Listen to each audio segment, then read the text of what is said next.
So there's been a wave of confusion over the Rey Star Wars movie that is supposed to be released in 2026. Rumors of its indefinite delay have shot across the internet that include unconfirmed reports that writer Stephen Knight has left the project. But for now, it does seem that Lucasfilm is continuing with the project as is with no delays or changes. And I think that's a very good thing, and I want to tell you why. Ladies and gentlemen, can I please have your attention? Welcome back to Poprageous. I'm Danny Alex. Recent rumors that Disney and Lucasfilm have stopped work on the new Rey Skywalker Star Wars movie appear to be overstated. Well, not appear to be, they are. And I think this is great news for Star Wars fans for reasons that are actually counterintuitive. You see, this movie levels up Disney's commitment to taking the Star Wars franchise into an even more extreme position by bringing on activist documentary filmmaker Sharmeen Obaid Chinoy to direct the film, a very controversial pick to say the least.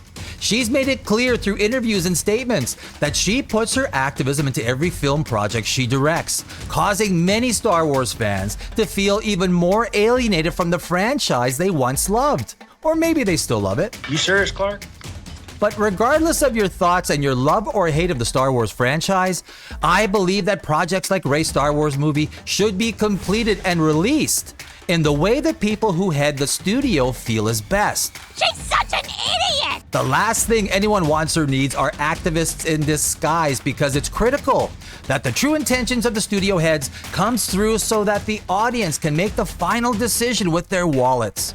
This is what will ultimately define a project's viability and success, and in turn, the success and viability of the studio heads, in this case, Kathleen Kennedy. Ideas need to be put to the test, and the only measure for a movie project that matters are what's the number on the profit and loss statement. Massive financial losses only prove that the ideas that went into the movie were a complete failure, and audiences spoke. They are the final judge and jury. No one can know with any certainty if a creative idea is a good one until it is actually put to the test.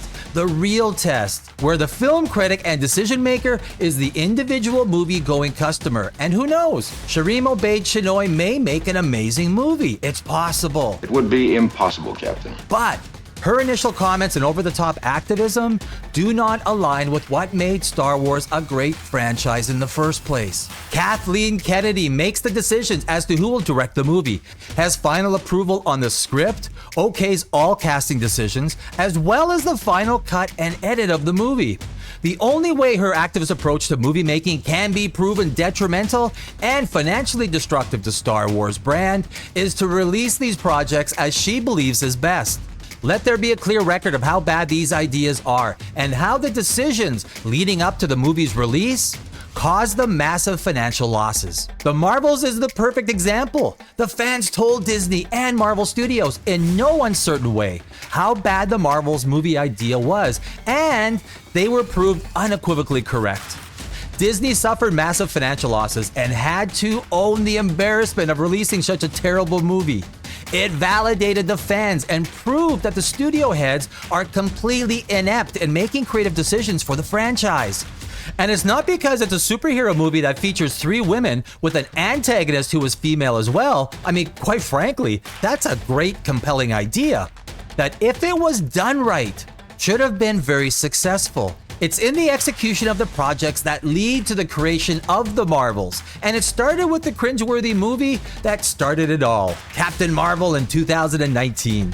Since then, the creative minds at Disney Marvel made a series of terrible creative choices that introduced new characters that failed in every way to develop compelling stories that made the audience care. You can see how the opposite is also true. I mean, look no further than Marvel Phases 1, 2, and 3. The individual character movies that culminated into the Avengers movies were inspired by an honest portrayal of the characters that audiences were so hungry for.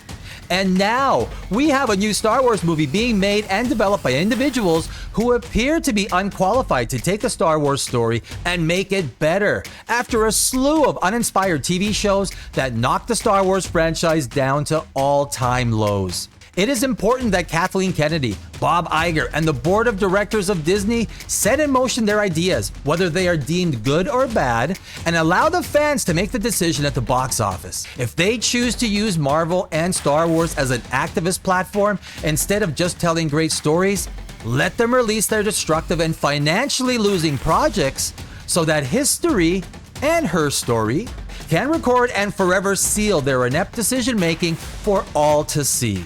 So by all means, please continue with the Rey Skywalker Star Wars movie, and fans will have as much fun as they did with The Marvels when it's released in 2026. And that's all I have to say about this. I thank you for watching, and I will see you in our next video.